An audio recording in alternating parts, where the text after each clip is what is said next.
लोकसभा चुनाव के मद्देनजर सभी पार्टियों में सीट शेयरिंग को लेकर हलचल तेज है।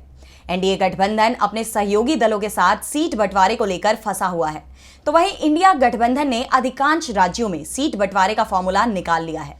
इंडिया गठबंधन में उत्तर भारत के बाद अब दक्षिण में भी सीटों पर सहमति बन गई है, जिसके बाद बीजेपी की टेंशन बढ़ गई है। तो क्या है ये खबर, जानने के लिए देखिए ये रिपोर्ट। लोकसभा चुनाव की तैयारियां तेज हैं, सीट शेयरिंग पर चर्चाएं चरम पर हैं और इस बीच दक्षिण भारत में इंडिया गठबंधन की तरफ से बड़ी खबर सामने आई है। विपक्ष के गठबंधन में दक्षिण भारत में भी सीट शेयरिंग पर बात बन गई है। तमिलनाडु में कांग्रेस और सत्तारूढ़ पार्टी द्रमुक डीएमके के बीच सीट शेयरिंग पर समझौता हो गया है। दोनों पार्टी राज्य में एक साथ चुनाव लड़ेंगी और इस गठबंधन में साउथ के जाने माने अभिनेता और राजनीतिज्ञ कमल हासन ने भी एंट्री मार ली है। चुनाव को लेकर डीएमके ने कांग्रेस और कमल हासन की मक्कल निधि मय्यम एमएनएम के साथ समझौते को अंतिम रूप दे दिया है।